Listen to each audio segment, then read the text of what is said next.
For 2 years now, I've been seeing the battle of headlines. On one side, you'll see headlines that say AI is going to replace your job next week. And then on the other side, you see AI is never going to replace you. Humans using AI are going to replace you. I think both are true. It's just a matter of when it's going to happen and what you can do today to control it and to really have control of your own future. There was recently a research paper released by OpenAI. So, OpenAI a few days ago released a research paper that I think has some pretty good insight as to answering at least the question, when can we foresee AI replacing humans at certain tasks in certain professions? Now, of course, they didn't name the research paper this, but I think that it provides some good insights. I'm going to bring it up and we're going to look through it. And of course, with every research paper, there are drawbacks and downfalls. And I went to ChatGPT, ironically, to address those concerns as well. So I'll bring that up.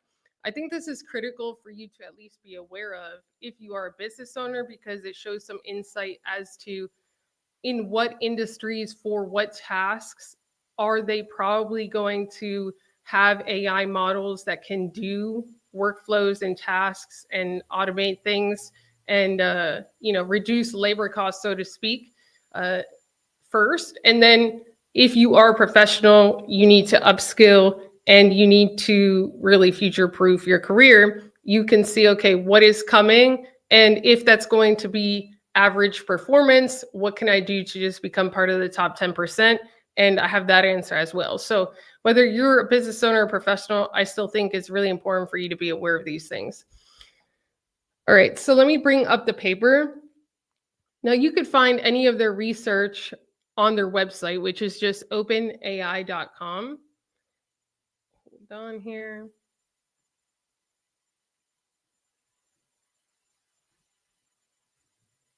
So as we could see, they just published this September 25th, less than a week ago, very discreetly. I haven't seen anyone really talk about this. And it says, measuring the performance of our models on real world tasks. We're introducing the GDP-Val, a new evaluation that measures model performance on economically viable real world tasks across 44 occupations.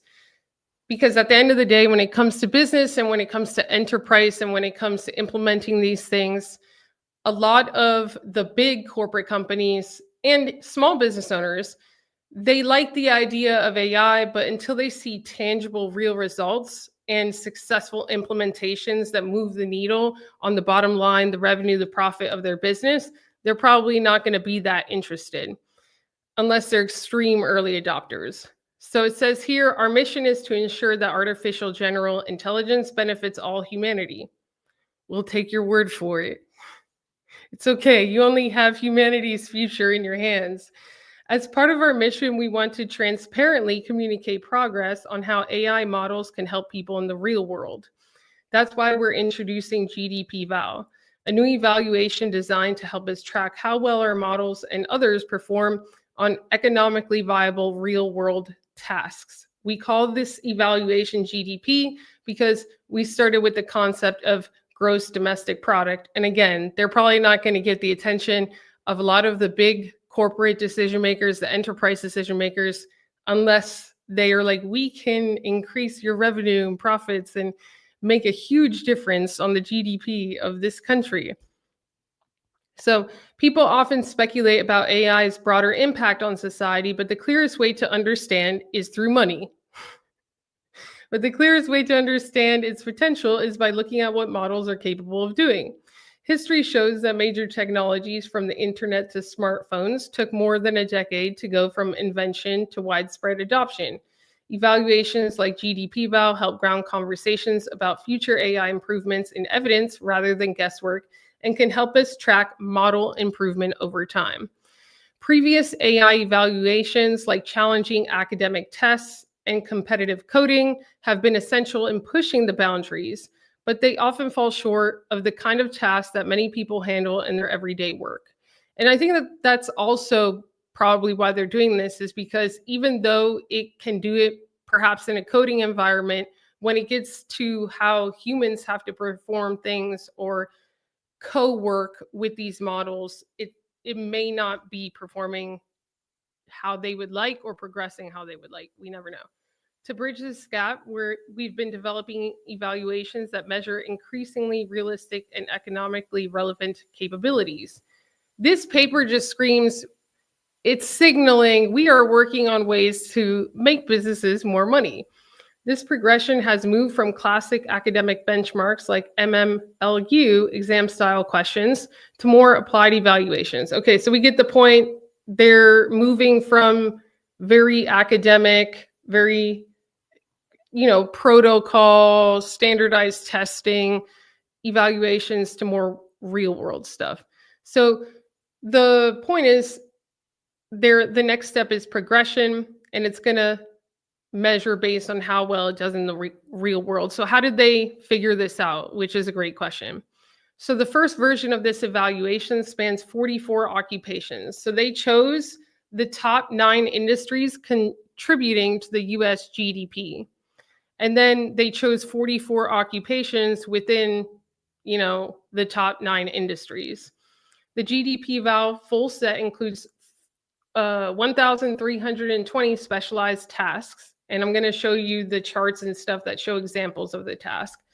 Each meticulously crafted and vetted by experienced professionals with over 14 years of experience on average from these fields.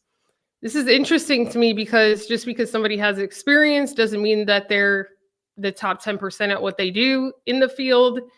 And so that already could create a gap, but we're not even going to bring that up yet. Every task is based on real world products such as legal brief, an engineering blueprint, a customer support conversation, or a nursing care plan. GDP eval is distinctive both in its realism and diversity. So I'm going to bring up the image actually of this and the tasks that they kind of had people create. What did they look like in the end that these experts kind of put together, and then the AI had to kind of model the experts. So unlike traditional benchmarks, the tasks are not simple text prompts. They come with reference files and context, and the expected deliverables span documents, slides, diagrams, spreadsheets, and multimedia. This realism makes GDP eval a more realistic test of how models might support professionals. It's an early step, and it doesn't reflect the full nuance. But while it spans 44 occupations and hundreds of knowledge work tasks, it is limited to one-shot evaluations. So it doesn't capture cases where a model would need to build the context in itself. So it really is representing like co-working one-off tasks where it still will require the context, but at least it will be able to help the human with the task. So here are some examples of those tasks. So manufacturing engineer design 3D model of cable reel stand for assembly line. And as you can see, it needed the prompt, it needed the task, it needed the attachments that it has here. And this was the experienced human deliverable. Financial and investment analyst, again, a prompt, a task, and this was what was delivered as the human deliverable. The registered nurse, assess skin lesion images and create consultation report.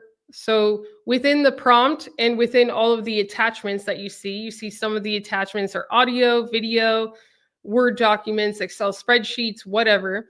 But the human is still required in this environment to provide the context. It's still not there to get the context on its own.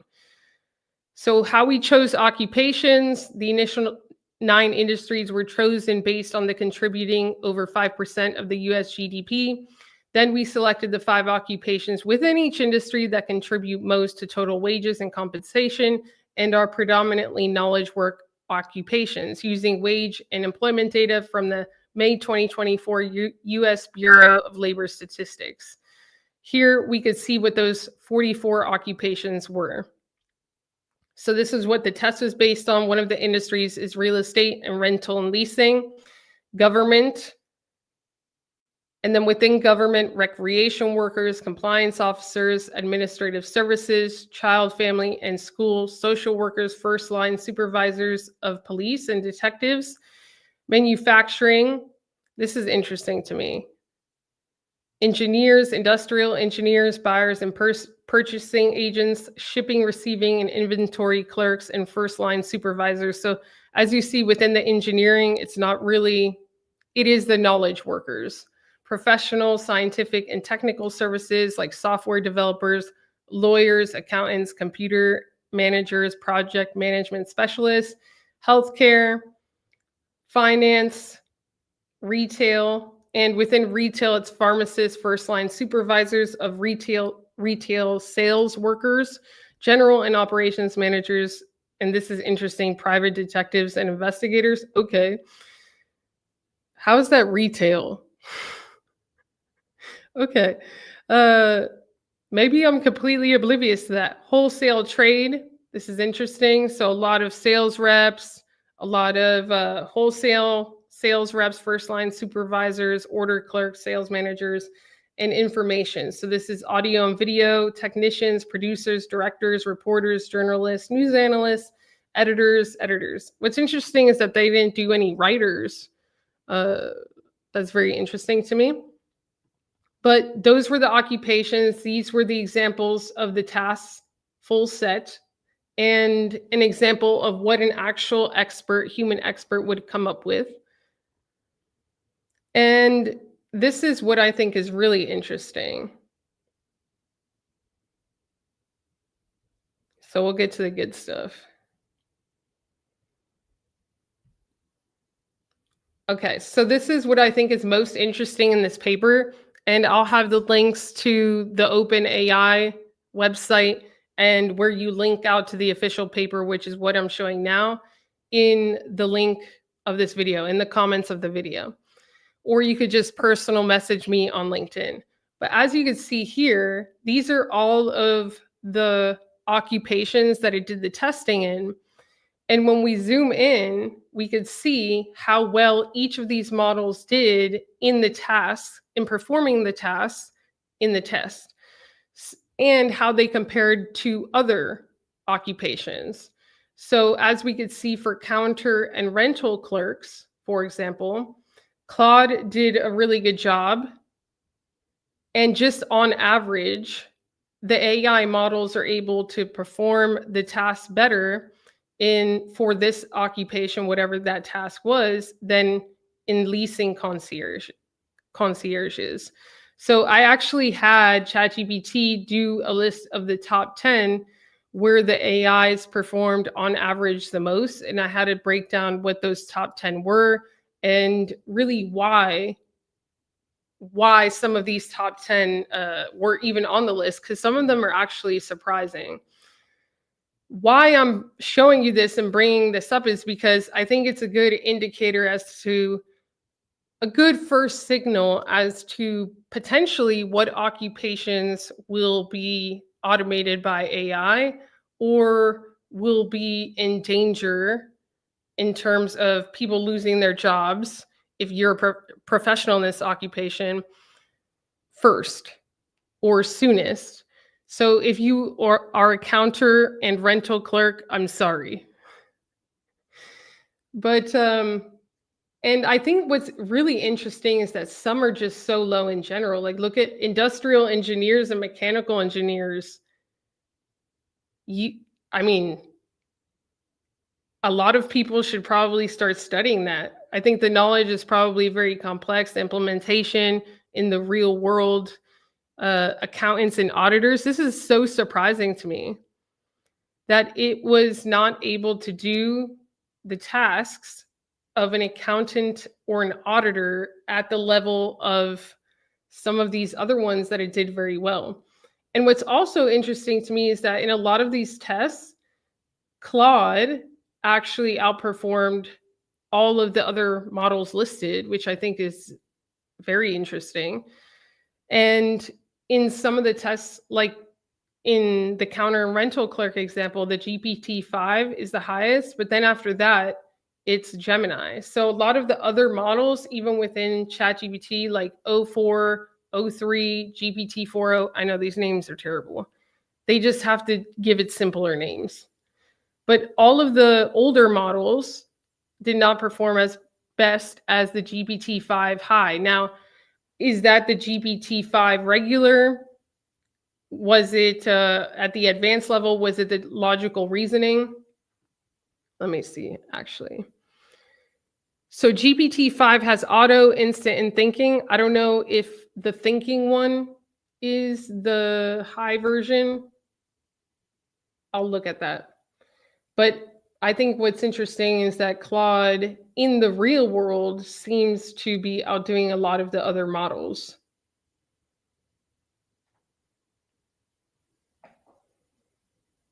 So I had ChatGPT bring up the top 10, and here they are. So the average of all the models are here, and then the top 2 that were able to perform the tasks at the level of success that they did. So the first occupation was counter and rental clerks. The top second was property, real estate, and community association managers. Accountants and auditors, I thought that they were low. Computer and information systems, software developers was pretty high. Project management specialists, editors, financial and investment analysts, private detectives. This was interesting. I don't know what tasks were given, but I could see probably where it would be able to perform certain tasks, like do research on this person. And here it says surprisingly high expert preference for model outputs. Risk high. Much of modern detective work involves database searches, cross-referencing, and pattern analysis, which AI can scale rapidly. So it's not that they're going to replace detectives going out in the field, but it could probably organize the information and do a lot of the tasks that they do when they have to put their case together or when they have to analyze certain people or do research on a person. I could see where it could definitely help.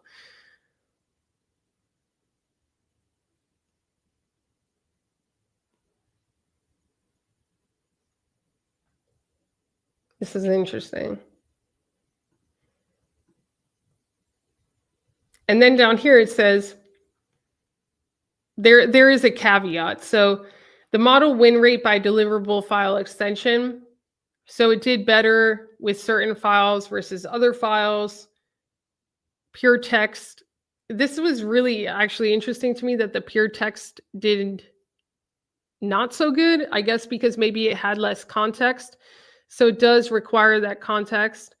And the PDF, the Excel spreadsheet, the PowerPoint, it's interesting to me that the PowerPoint did better than the PDF, but maybe it's because of the visuals and maybe more of a logical flow.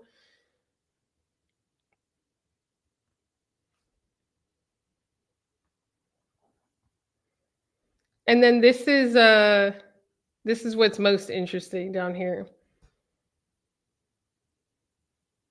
So then once they had the AI perform the task, long story short, they had human graders, which were human experts that were like, do we agree that the task was well performed? Do we agree with the AI? So overall agreement with human expert graders by model, GPT-4o, so automated grader, 84.5%, and then interhuman, 84.2%, Gemini, Grok, O4 Mini, Claude, O3 High, and GPT-5 High.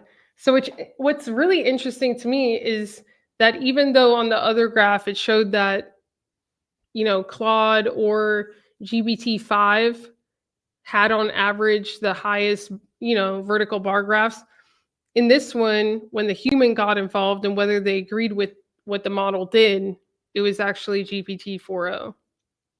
Over 3 automated grader sweeps on our data set, average human automated grader agreement was 65.7%, and human inter-rater agreement was 70%. Plots below show 95% confidence intervals obtained by bootstrapping. Our automated grader based on GPT-5 High shows lower correlation with human expert graders when assessing outputs. So GPT-5 believes that it's better than it actually is. Or maybe it's correct and humans just are expecting the standard. There's a lot of nuances here. This aligns with empirical evidence that models often favor their own responses, which is, we're going to be going down another whole rabbit hole there. Both agreement metrics are highest for less capable models since their outputs are easier to distinguish from human deliverables and are less likely to be preferred. Average human automated grader agreement is most closely aligned with human inter-rater agreement for non-open AI models. Both agreement metrics are highest for less capable models. It's very interesting. I think it's an interesting paper overall. You should go to the website. Again, it's openai.com, and then you just go here and click research. There's an easier explanation of how they built the data sets, the examples of the prompts. So this is interesting. This is how contextual the prompt needs to be. And when I'm working sometimes with one-on-one clients and they're like, we're trying to leverage ChatGPT for something, or I tried to do this in ChatGPT, a lot of the times I'm like, show me your conversation. The other day, there was one that got in a fight with her ChatGPT, and by the end of it, she was screaming at it. But it's okay. We've all been there. A lot of the times the limit is the prompter and the limit is the context and what we're sharing in the prompt. So in this test, this is how specific, contextual the prompts needed to be.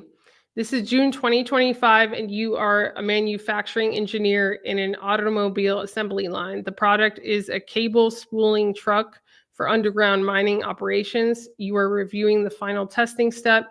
In the final testing step, a big spool of cable needs to be reeled in and reeled out 2 times to ensure the cable spooling works as per requirement. The current operation requires 2 two people to work on this test. The first person needs to bring and position the spool near the test unit. The second person will connect the open end of the cable to the test unit and start the reel in step. And it just keeps going on and on. The deliverable for this task will be a preliminary concept design only. So it's explaining what the deliverable is based on, what is expected of it. Separate tasks will be done to calculate design foundations such as stress, strength, cost-benefit analysis. Design a jig using 3D modeling software. As part of the deliverable, upload only a PDF document summarizing the design using snapshots. The 3D design file is not required for submission. And then cable reel project requirements. And there was a PDF attached to this prompt. And here was the experience human deliverable. I don't see what the AI created though, which I would have loved. Each task is designed to be an experienced professional and reflects real knowledge work from their occupation. The prompt is a realistic work assignment created by a domain expert, and the goal deliverable is the expert's own solution. And then they go into how they were grading it, and they came up with the early results. So we found that today's best frontier models are approaching the quality of work produced by industry experts. I think that's a little bit, I want to see what it produced here. I want to see, this is what the human expert did. This is what the AI did with the prompt. I would have loved to see that. To test this, we ran blind evaluations where industry experts compared deliverables from several leading models against human-produced work across 220 tasks. In the GDP Val Gold set we recorded, when model outputs were rated as better than wins or on par with ties, the deliverables from industry experts, Claude Opus 4.1 was the best performing model in the set, excelling in particular on aesthetics, document formatting, slide layout, and GPT-5 excelled in particular on accuracy, finding domain-specific knowledge. We also see clear progress over time on these tasks. I will say that just in general, prompting GPT-5, I never go there for visuals. I never go to it to redesign a PDF I will just be fighting with it every single time, but it is supreme when it comes to logic, when it comes to being a co-partner in strategy, and when it comes to things that really require a long output in terms of planning or deeper thinking. We also see clear progress over time on these tasks. Performance has more than doubled from GPT-4o to GPT-5 following a clear linear trend. In addition, we found that frontier models can complete GDP-val tasks roughly 100% faster and 100% cheaper than industry experts. This is really what they want to market. They're signaling to enterprise, like, we're working on it. It's going to be 100 times faster and 100 times cheaper. However, these figures reflect pure model inference time and API billing rates, and therefore do not capture the human oversight, iteration, and integration steps required in real workplace settings to use our models. So it's like, yes, we're 100 times faster and 100 times cheaper, but not in the way you actually need. Still, especially on the subset of tasks where models are particularly strong, we expect that giving a task to a model before trying it with a human would save time and money. We'll see. Expert graders compare deliverables from leading models to human experts. And again, Claude was a clear winner. GPT-5 behind it. Today's frontier models are approaching the quality of work produced by industry experts. Claude Opus 4.1 produced outputs rated as good as or better than humans in just under half the tasks.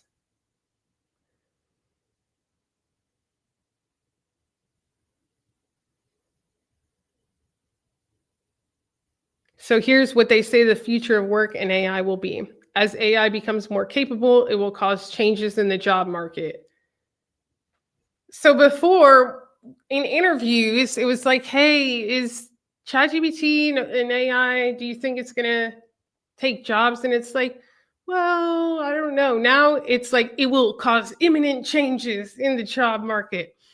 Early GDP-val results show that models can already take some jobs, can already take on some repetitive, well-specified tasks faster and at a lower cost than experts. However, most jobs are more than just a collection of tasks that can be written down. GDP-val highlights where AI can handle routine tasks so people could spend more time on the creative, judgment-heavy parts of work. When AI complements workers in this way, it can translate into significant economic growth. Our goal is to keep everyone on the up elevator of AI by democratizing access to these tools, supporting workers through change, and building systems that reward broad contribution. Limitations and what's next. So it goes, we plan to expand GDP-val to include more occupations, industries, and task types with increased interactivity and more tasks involving navigating ambiguity with the long-term goal of replacing many human workers. With the long-term goal of better measuring progress on diverse knowledge work. And then it says, get involved if you're an industry expert, interested in contributing to GDP-val, and if you're a customer. What's interesting to me is that they obviously want people in real world environments, and they're using a lot of these experiments, or starting to with this evaluation, to really understand how people do their work and to train AI to replace a lot of those tasks and eventually complete workflows across probably the first 100 industries or the first 100 occupations, but eventually at scale. So I took it a step further, and this will be the last part of this live. Hold on here.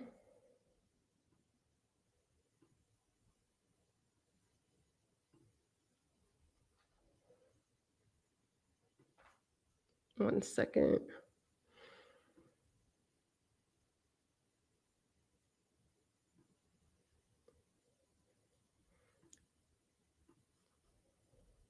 So I just put in the research. So I went to ChatGPT, I put in the research, and I said, where does this research fall short? Ironically.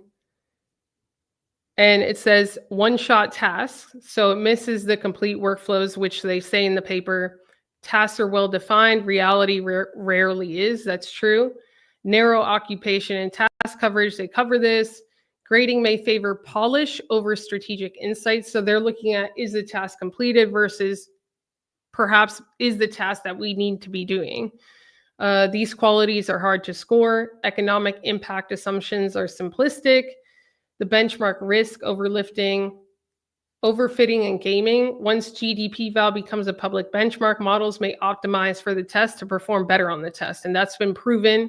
So it's just like students, human students, you have to pass this test. They will train to pass the test and not necessarily to perform better in the real world. And ignores collaboration and tool use.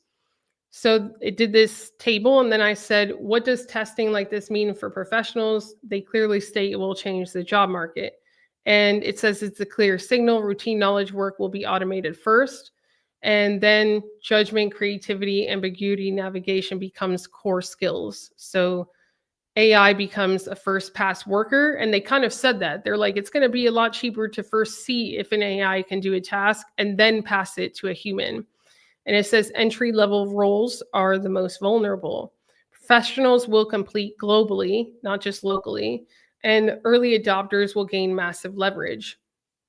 Then I said, how can a professional prepare? And I think that this is obvious, but something that needs to be stated. And I think it's especially important if you are a business owner or an expert in what it is that you do, you have to take this into consideration.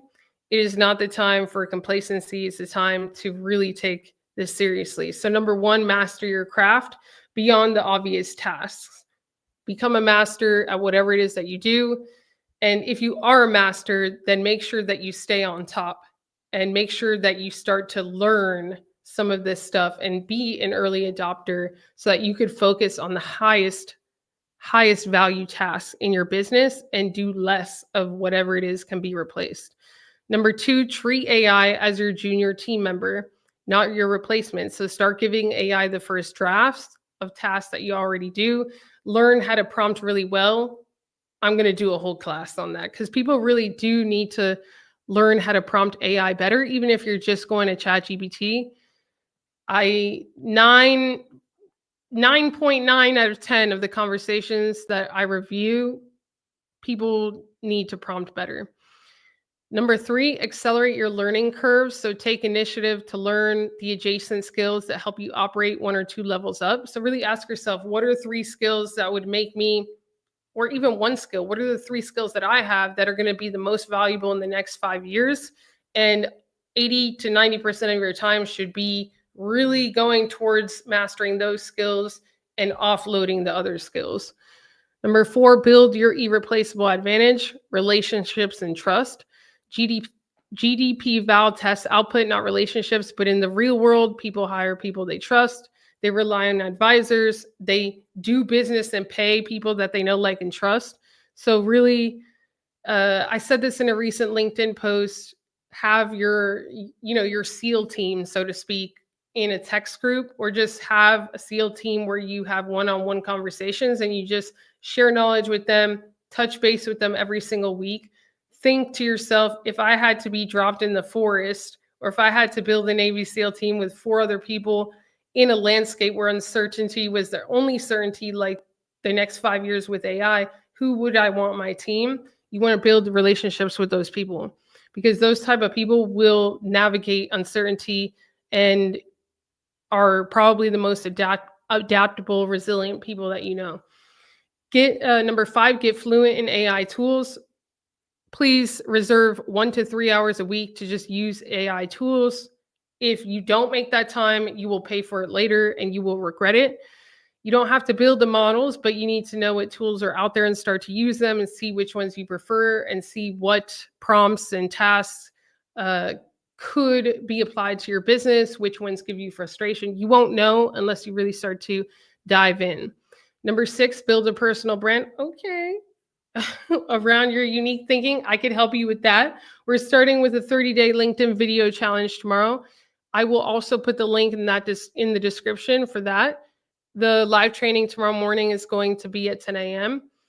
or you could personal message me for that link on LinkedIn. As AI handles more execution, visibility, and thought leadership become bigger differentiators, you want to be the go-to name in your niche, the one people think of when the stakes are high. And it's true. I always say this.